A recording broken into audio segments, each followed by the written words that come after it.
Bom, falaremos agora do segundo período que compreende a Idade Média, a Baixa Idade Média. Na alta se consolida o feudalismo. Na baixa, esse feudalismo começa a tomar outros formatos. Ele vai dar lugar às primeiras práticas capitalistas. Quais são as primeiras grandes transformações? Primeiro, as invasões chegam ao fim.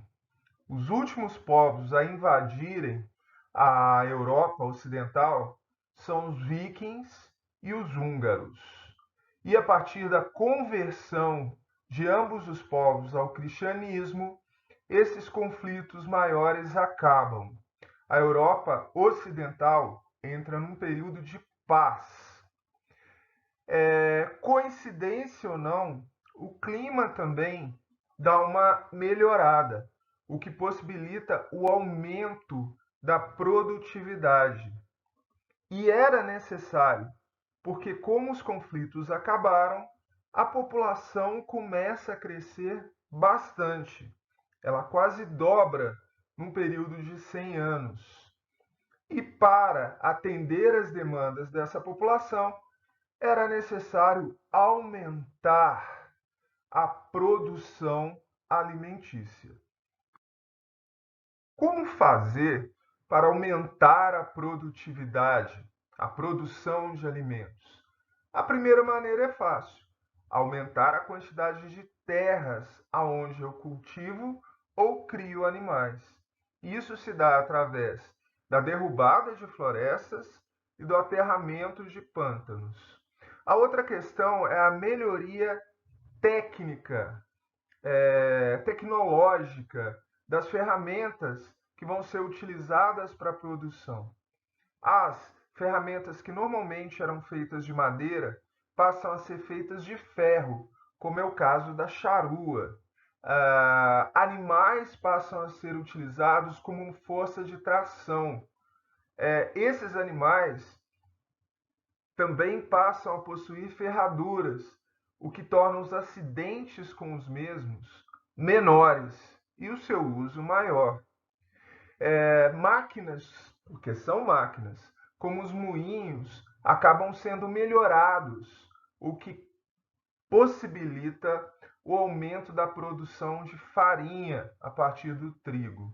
E um uso melhor da terra através de um sistema trienal possibilita o descanso da terra por um período maior de tempo, o que aumenta a sua produtividade.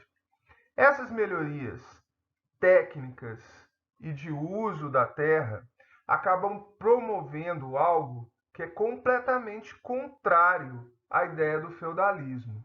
Ou seja, você tem excedentes de produção e não subsistência. O que eu vou fazer com esse excedente? Eu vou comercializá-lo. E aonde se dará esse comércio? No próprio campo? Não, nas cidades. Então, uma grande transformação desse período é que começo a ter o êxodo rural para as cidades. Analisando essas duas imagens dos séculos 12, 13, mais ou menos, percebemos algumas profundas transformações.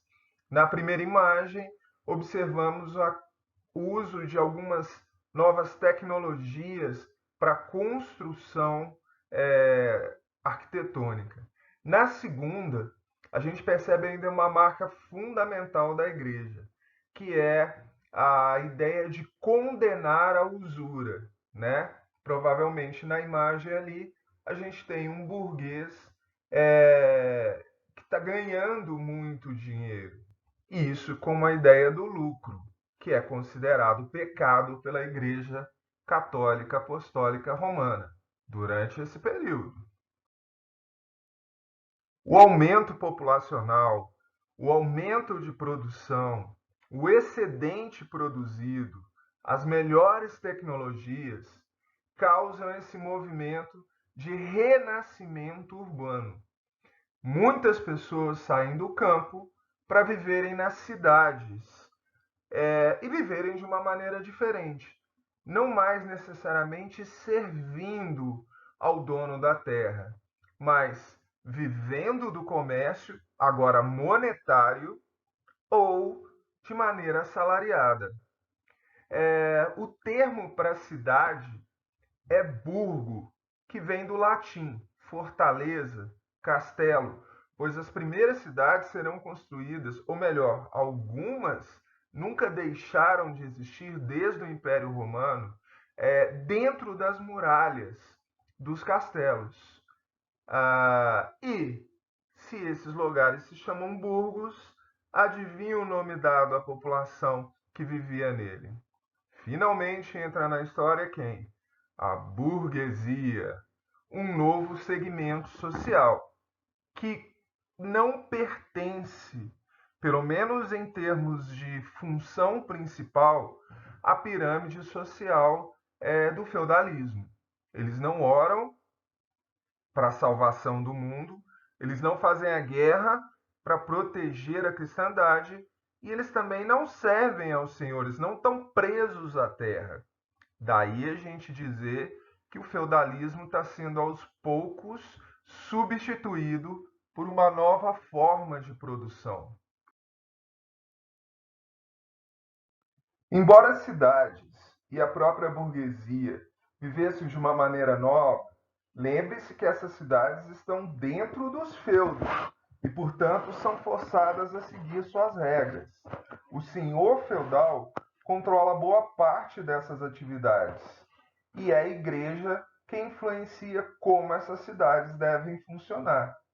Para ficar livre dessa influência, existiram duas formas. Uma pacífica, que era carta de franquia, quando, através de um pagamento ao senhor feudal, mesmo a cidade estando dentro do feudo, ela se torna autônoma. A segunda, através de uma ação violenta por parte dos moradores contra o senhor feudal. Eventualmente, a antiga figura do monarca, do rei, procura apoiar essa autonomia das cidades, querendo desejar o poder novamente. São os primeiros passos para a formação dos estados nacionais dentro da Europa Ocidental. E falando sobre novas formas de viver, novas organizações vão ser criadas junto com esses burgos.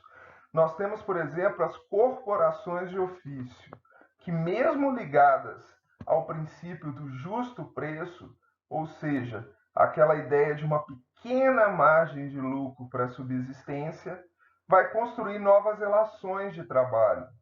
Um exemplo disso é a divisão interna do trabalho, onde eu possuo um mestre, que é o dono da oficina, o jornaleiro, oficial ou companheiro, que é mão de obra qualificada e assalariada, e o aprendiz, que são crianças, né, pré-adolescentes, que são levados a esse espaço para aprenderem uma profissão, dando origem assim às corporações de ofício, como já foi dito. As próprias cidades vão se ligar umas às outras para ampliar o comércio, criando as chamadas ligas hanseáticas, situações inovadoras para esse período. A economia que antes funcionava com base na troca, no escambo, agora se transforma cada vez mais numa economia monetária. Observe à direita, embaixo, duas moedas do século XIV. Elas são diferentes dos dias de hoje porque, olhe bem, elas não possuem valor escrito. Ou seja, essas moedas valiam pelo seu peso em ouro, prata, bronze ou cobre. No entanto, elas eram cunhadas em cada feudo, o que significa que se eu fizesse comércio em um feudo diferente, era necessário passar num banco, uma casa de câmbio para fazer essas trocas. Tudo isso está muito próximo do mundo em que a gente vive hoje, né? Mostrando o início do capitalismo dentro da Europa Ocidental. O comércio se desenvolve cada vez mais, não só dentro dos feudos, mas entre os feudos e com regiões muito mais distantes, como o Oriente. Lembre-se que os produtos mais caros nesse momento vinham do Oriente. São as famosas especiarias, que nesse caso eram transportadas para a Europa, provavelmente pelos povos árabes ou egípcios, que controlavam as rotas do Mediterrâneo. Daí o alto valor desses produtos. No mapa abaixo, vocês podem perceber essas rotas de comércio. Mas nem tudo eram flores dentro da Europa. A população crescia demais. Não havia ocupação para boa parte da população. Muitas pessoas eram forçadas a abandonar os feudos e se transformavam em criminosos ou coisas parecidas entre os feudos e as cidades. Muitos nobres da baixa nobreza começam a promover ações violentas entre eles e com o terceiro estamento. E é dentro desse contexto que surge uma oportunidade vista pela igreja como uma oportunidade para acalmar a Europa, levar essa violência toda para outras regiões. São as cruzadas. O Papa Urbano II, em 1096, recebe um pedido de ajuda da Igreja Ortodoxa, afirmando que o Império Romano do Oriente está sendo ameaçado por infiéis. Ele convoca os europeus, nobres e não nobres, a lutarem pela Sacra Igreja Cristã. São as cruzadas. Mas as cruzadas também possuíam outros objetivos. Entre elas o quê? Recuperar as terras europeias da presença de estrangeiros, no caso a Península Ibérica, as guerras de reconquista, frear o avanço islâmico, expandir a fé católica pelo Oriente e, principalmente, controlar as rotas do comércio das especiarias no mar Mediterrâneo. Como se pode perceber, embora as cruzadas tenham uma ideia religiosa, na sua essência é um projeto expansionista, militar e econômico europeu.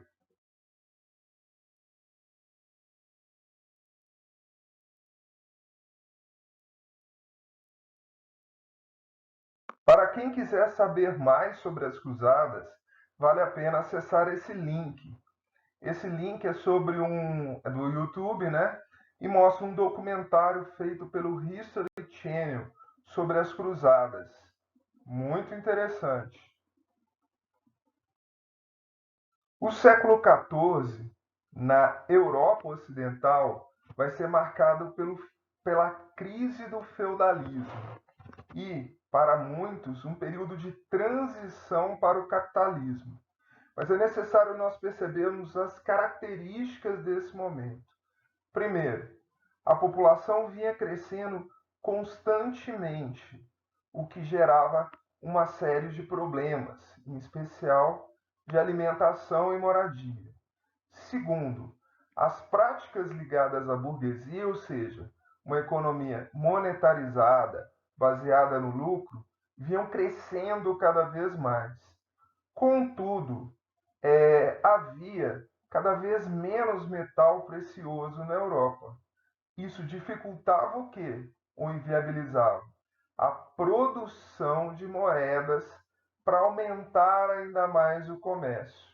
Esse esgotamento de metais preciosos vai ser um fator decisivo para um assunto que a gente vai lidar mais à frente, que é a expansão marítima, a busca por novas rotas para o Oriente, mas também a busca de novas terras e reservas de metais preciosos. A nobreza vinha se alterando, não na forma de viver, mas na ideia do consumo. E, para consumir mais, ela precisava produzir mais, o que levava a um aumento da exploração dos trabalhadores, que não ficavam calados, obviamente, diante dessa exploração, e começaram a fugir dos feudos, a promover protestos, revoltas e outras situações complicadas. Junto a isso, para a infelicidade da Europa, parece ter havido uma mudança climática. A gente não sabe se essa mudança está ligada a eventos naturais, exclusivamente naturais, ou a interferência humana. Contudo, os invernos foram mais longos, as chuvas ou ausência delas aconteciam com mais frequência, o que fez com que a produtividade agrícola diminuísse. Menos produto, mais procura, alta de preços, né? A inflação. A essa diminuição da produção, ausência de alimento e aumento do valor dos produtos, a gente vai chamar de a grande fome na Europa. E se não bastasse esses problemas, o que chega de navio do Oriente? A peste negra. Exemplo dessa grande fome é essa produção iconográfica do século XIV.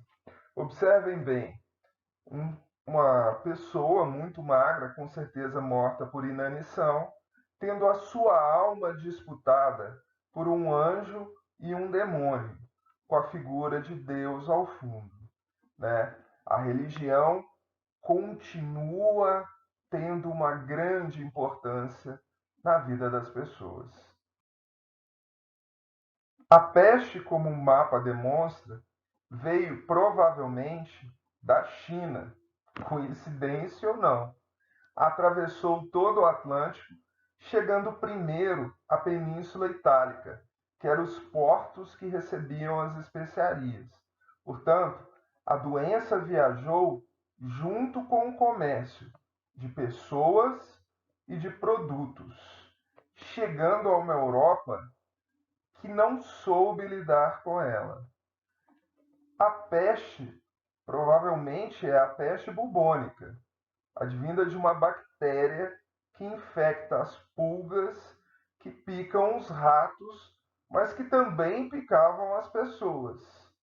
Esse contágio dentro de uma Europa tinha pouquíssima preocupação ou preocupação alguma com a saúde, fez com que, em um curto espaço de tempo, 2 anos, 1/3 da população viesse a morrer. Podemos afirmar que a peste foi vista pelos europeus àquele momento de maneiras diferentes. Primeiro, como um castigo de Deus aos hereges e àqueles que não seguiam as condutas estabelecidas pela Igreja, como, por exemplo, a burguesia. Segundo, como um ataque dos judeus aos cristãos. Os judeus aí de novo sofrendo com tudo, sendo colocados como bode expiatório de tudo. Terceiro, como um castigo necessário à humanidade, que precisava se sacrificar mais. E, finalmente, como uma doença. O desenvolvimento no século XIV para o século XV, mas já no século XIV, da ideia da ciência como uma resposta aos problemas, leva alguns médicos daquele período a atuarem de maneira racional diante dessa grande ameaça. Um exemplo de um médico tratando uma pessoa contaminada com a peste vocês podem observar nessa imagem. Com um detalhe, essa vestimenta tem um belo nome de sinistra, bem assustadora. Um dos fatores mais importantes que levou ao fim dessa pandemia foi o isolamento. Olha que curioso. Quando se percebeu que o contágio era feito de um para o outro pelo sangue, pelos ratos, as medidas tomadas foram: uma cidade com um certo número de pessoas contaminadas era isolada. Ninguém entra, ninguém sai. Os ratos começaram a ser caçados e exterminados. Lembra que o rato não é o agente, ele é o vetor da doença. Tudo isso vai funcionar por quê?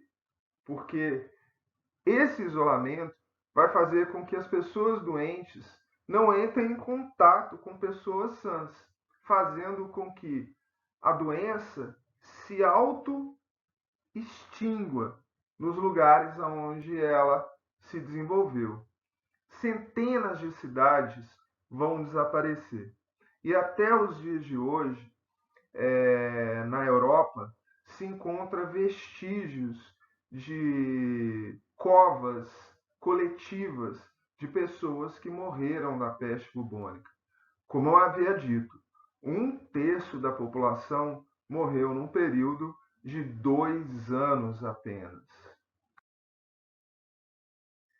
O fim dessa grande pandemia teve também seu lado positivo.